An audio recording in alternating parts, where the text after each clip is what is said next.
Thanks, Brooke. Secretary of Commerce, Howard Lutnick, doing a wonderful job. Thank you, Howard. Acting Secretary of Labor, Keith Sonderling. Thank you, Keith. Good job. Secretary of Energy, Chris Wright. Supposed to be the best in the business. Well, you know what? I figured it would triple when we did. We had to make an excursion to the beautiful country of Iran. We didn't want to let them have a nuclear weapon. And we made the right decision, and we've got it pretty good. And those prices are going to come crashing down as soon as that's over. And we're taking care of. We're going to take care of business. Great job. You're doing a great job. Thank you, Chris. HUD Secretary Scott Turner, former NFL player, by the way. A great guy. U.S. Trade Representative Jamieson Greer, one of the most important men anywhere in the world. We need more tariffs, Jamieson. We need more tariffs. And SBA Administrator, who's fantastic, Kelly Loeffler. Thank you, Kelly. And I see Kevin over there. I don't know if they have your name now, Jeff. Will you stand up? You were so good on television over the weekend. Thank you. Kevin Hassett. Thank you, Kevin. Thanks also to Senators Todd Young. Where's Todd? Thank you. Thank you, Todd. You have a great group of people. What a group. This is a big day for Todd and Jim Banks. Jim, stand up. Where are you? Senator Banks, my friend for a long time.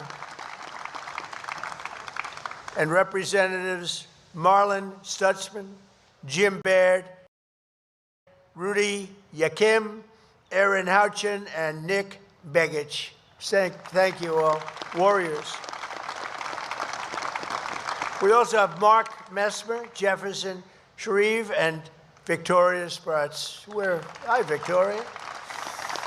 Victoria Spartz. She's been very good. On occasion, she gets a little bit bad, a little nasty. But she is good, and she's smart, and she's always with us, right? Thank you, Victoria. Appreciate it. Also with us is Speaker of the Indiana House, Todd Hudson. Thank you, Todd. Thank you, Todd. You guys have been great. Indiana Senate Majority Floor Leader, Chris Garton. These are all people that were with me, right, Chris? We don't have any of those insurgents, do we? We had a big day. They don't know what I'm talking about behind me because they're into football, but we had a little insurgency in Indiana that didn't last very long. We had what a great group of people we have. We have many of the Republican patriots from the great state of Indiana, including Trevor DeVries, Brian Schmutzler, Blake Fichter, Tracy Powell, Jeff Ellington, Michelle Davis, who last week had a big primary election. They've all are you the people? I love you people. That was carried all over the world.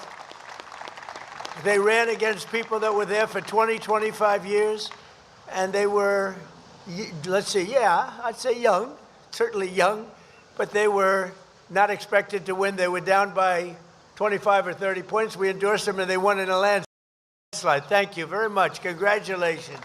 You'll be there a long time. Thank you very much. That was a story heard round the political world, wasn't it, huh? Wow. That's so nice that you're here. Actually, they're my favorite people right now in the audience. I don't care about that, Jim Banks. They're my favorite people, right? We're also joined by the great Sage Steele, who's a fantastic person and a supporter and a friend of mine. Thank you. Thank you. And former NFL quarterback Trent Green, great quarterback. Where's Trent? Hi, Trent. Great job. That's a good quarterback. This was a year that will live forever in the hearts of Indiana football fans. It was an exciting year for football, but maybe you're the biggest story. I think, Coach, you're the biggest story. There's no story like this. The Hoosiers delivered the program's first ever undefeated, untied season and capped it off with their first ever national title.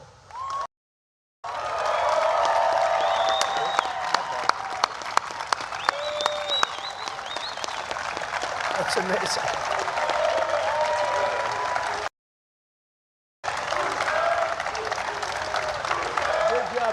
There's a lot of muscle out there.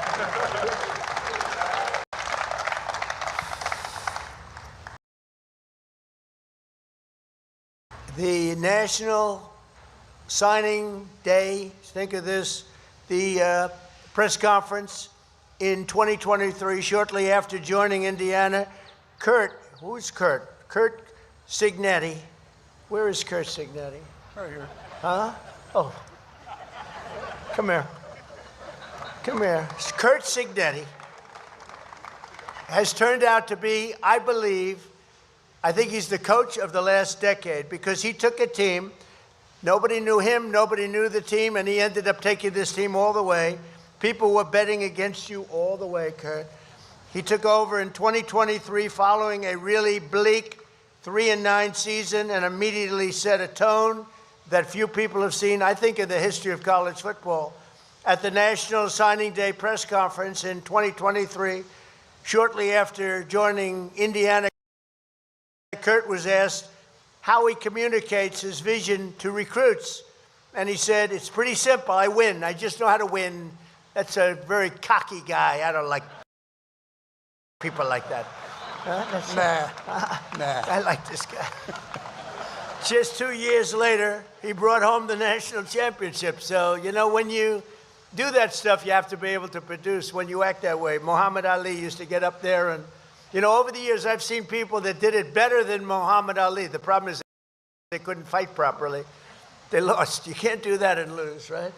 But very special coach, I'll tell you that. I just got to know him a little bit backstage, and he's a winner. Every player in this team shared their coach's winning mindset, and they executed with unbelievable skill. They're skilled people.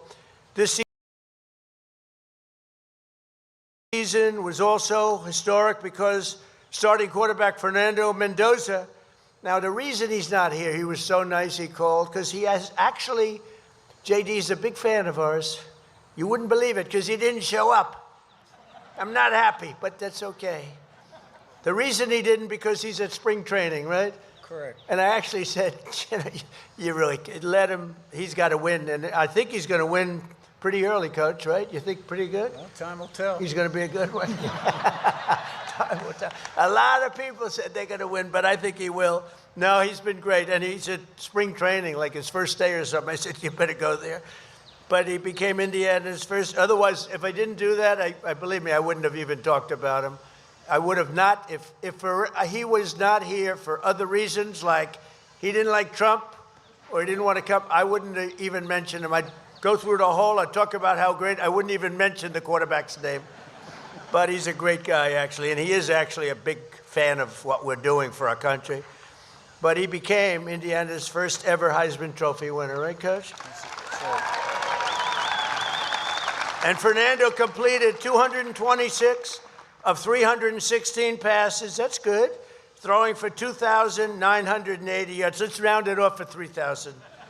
Okay, I'm going to round that off a little bit, Coach. 3,000 yards and a nation-leading 33 touchdowns. Fernando couldn't be here today because, as I said, he's now a member of the Las Vegas Raiders. And let's see how good a team they have. And I think he's going to do great. He's a winner.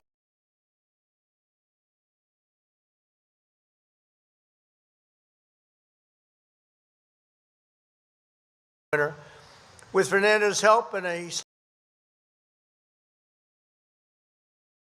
stacked lineup, Indiana utterly dominated in the regular season, winning 10 out of 12 games by double-digit margins. In the first 3 games, Indiana outscored their opponents, 156-23. I think they have a good coach.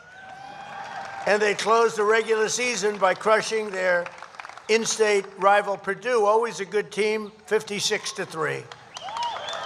That's pretty good. Nice memories. Huh? But things weren't as straightforward in the Big Ten championship against Ohio State. That was a tough one.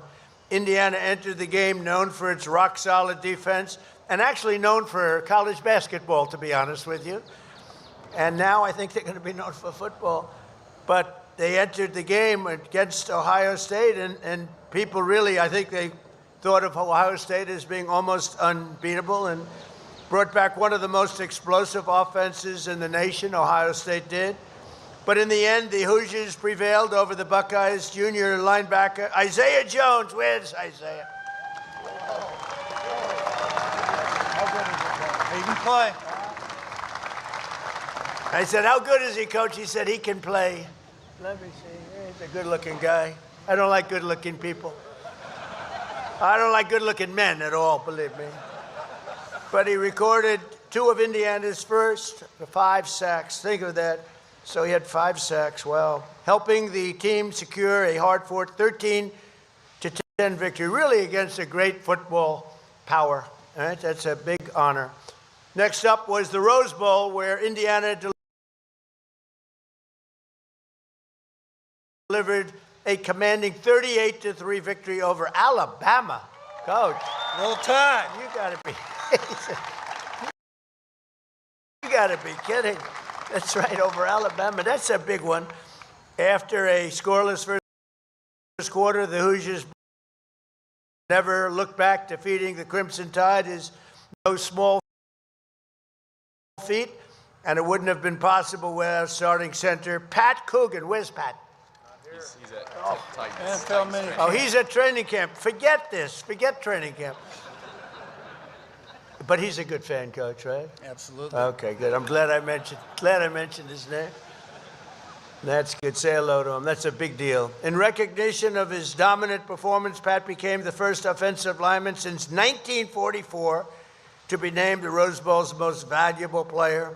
Pat is busy today in training camp. That's great. Is he that good? Oh, yeah.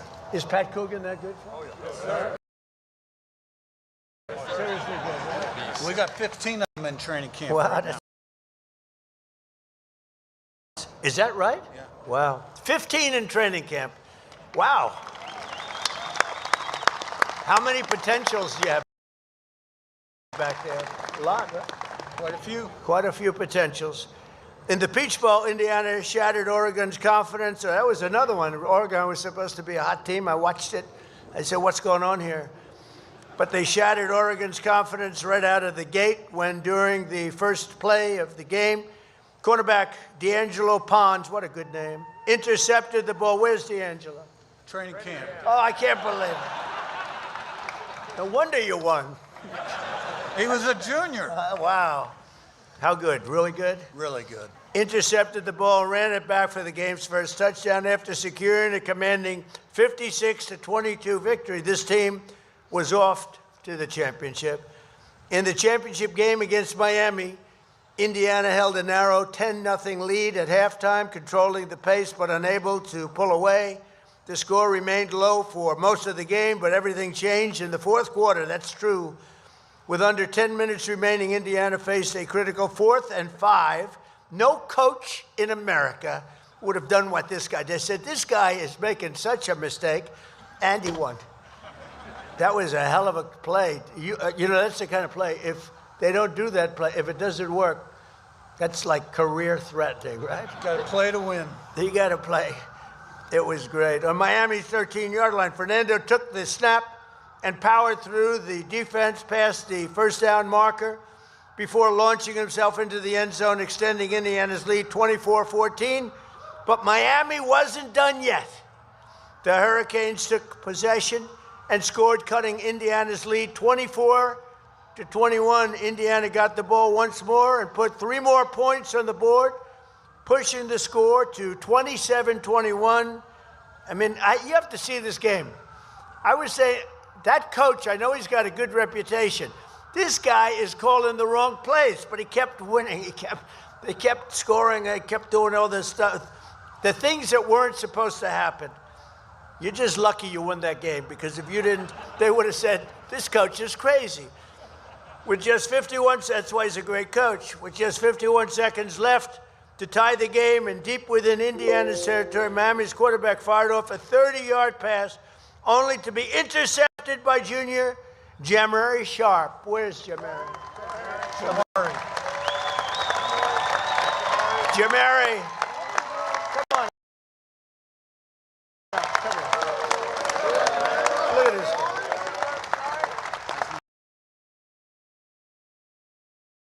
say, so go ahead. Tell them how good the coach is. Coach Sig's a very good coach, you know. Once he first came to Indiana, I didn't know if I was going to stay, but I stayed, and I'm glad I stayed because we won a national championship. He doesn't want to leave the stage. Good-looking guy, huh? Thank you. Thank you. He didn't want to leave the stage.